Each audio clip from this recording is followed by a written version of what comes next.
Yeah, I don't know why I didn't think there'd be a market for more Oscar Wilde, so come cover more racist graffiti in Galway with me while we talk about another connected individual. Constance Wilde was born Constance Mary Lloyd on January 2nd, 1858 in London to her Anglo-Irish father and Dublin-born mother, but her birth was not registered, which was actually not a legal requirement until 1875. Constance's father was absent, arrested for exposing himself to nursemaids, and died in 1874, leaving Constance with an abusive mother. Now, Otto Lloyd, her elder brother, organised for her to live with their grandparents before leaving for Oxford, so in 1880, Constance was living in London, away from her mother for the first time on a comfortable income from her grandfather, John Lloyd. So, suddenly, decidedly middle class, neither obligated to work for money nor marry for aristocracy, Constance and women of her situation crossed circles frequently with the aestheticists of the Decadence era. In art schools, galleries such as the Grosvenor that allowed women and their friends to converse with artists and even sometimes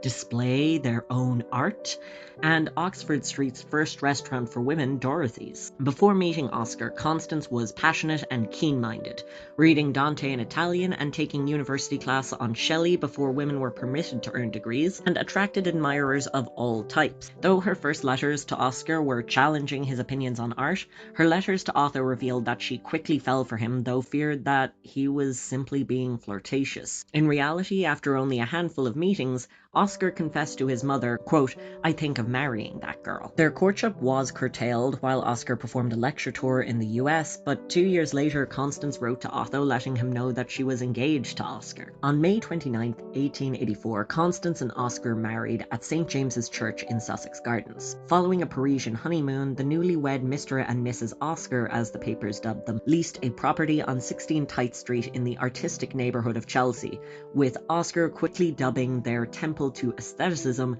the House Beautiful. Invitations to the House Beautiful were coveted, and during this golden era, Oscar Wilde wrote The Picture of Dorian Gray and The Happy Prince. Explicitly not wanting to be a trophy wife, Constance began writing as well, publishing a book of children's tales called There Once Was. An ardent feminist, Constance was also a member of the Rational Dress Society, as was Oscar, and a patron of Dorothy's restaurant where women could even smoke alone. The two quickly became parents with the arrival of sons Cyril and Vivian Wilde, but the second pregnancy was difficult on Constance, and during this time, Oscar began reconsidering the romantic and sexual elements of their life together, writing to a friend, quote, "There are romantic memories and the desire of romance. That is all." Following the introduction to Douglas in June 1891, Wilde grew increasingly distant from Constance, but this was already happening. And Constance used this chance to increase her own independence and skill set in the artistic spheres, leading to debates surrounding to what extent the relationship was mutually beneficial. So Constance did become a champion of dress reform and figurehead of Oscar's new women's magazine, but on the other hand, Oscar was spending more time in hotels than in the House Beautiful. At one time, following a several-day trip with Douglas where he claimed he needed the solitude to work, Oscar was scolding his sons about young boys who made their mothers cry, to which Vivian responded, "What about absent fathers who make their mothers cry?" And Oscar was allegedly speechless for one of the first times in his life. Despite this, Oscar, as we know, maintained his relationship with Douglas, who Constance first met herself in mid-1891 when Oscar brought him to the House Beautiful. Now, during the trials of Oscar Wilde, Constance appeared vigilantly each day in court, and aside from the emotional turmoil, severely injured her spine tripping down the stairs at the House Beautiful. Following Oscar's conviction and arrest, Constance was recorded saying, "He is such a poor, poor fellow. What a tragedy for him who is so gifted."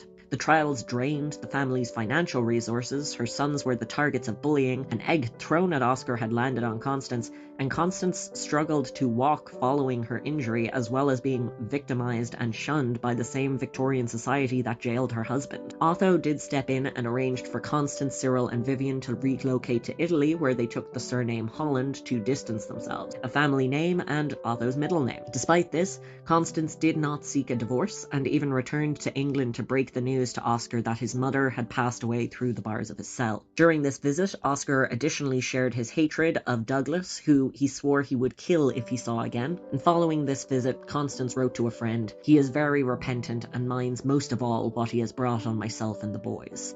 It seems to me that by sticking to him now, I may save him from even worse. When Oscar was finally released, Constance informed him that she would provide an annual stipend from her trust, provided he never associate with Douglas again, and invited him to rejoin her and his sons in Genoa. He was making plans to do so when, instead, he decided to meet up with Douglas in Naples, and this proved to be Constance's breaking point, and the marriage of Mr. and Mrs. Oscar finally ended, along with termination of Oscar's parental rights, although she did not seek a divorce. He never saw Constance or their sons again, and until the research of Merlin Holland, Oscar and Constance's grandson, Constance's death was shrouded in mystery. Now it is believed that she suffered from multiple sclerosis and eccentric medical practices. So Constance sought help for her pain from German nerve doctors and from a surgeon, Lucia Maria Bossi, who believed that neurological and mental illnesses alike could be cured with gynecological operations. So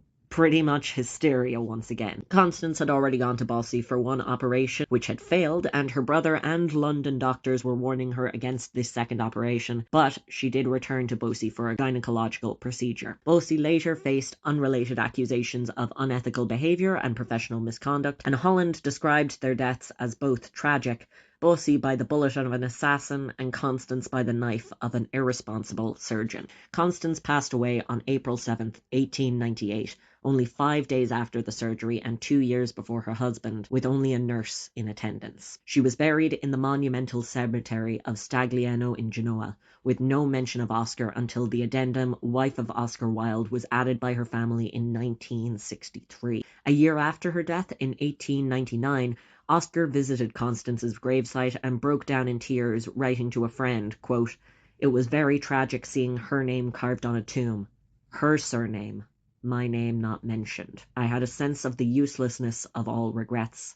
Life is a very terrible thing." And to me, just giving my personal opinion, that quote really shows the lack of empathy that Oscar had for Constance, having put her through all of this and then focusing on his own grief at the loss of his name on her tombstone. A memorial statue depicting a nude pregnant Constance is included in the Oscar Wilde memorial sculpture in Merrion Square in Dublin for those who want to go see it. Now, this video has been very long, so if you're seeing it, you're probably already one of my followers, so I hope you enjoyed. Please like, comment, and maybe share with a friend who wants to learn about Constance Lloyd /Wilde/Holland. If you are new, smash the follow button. I'm Elliot, the Alt-Irish historian, and I hope to see you again.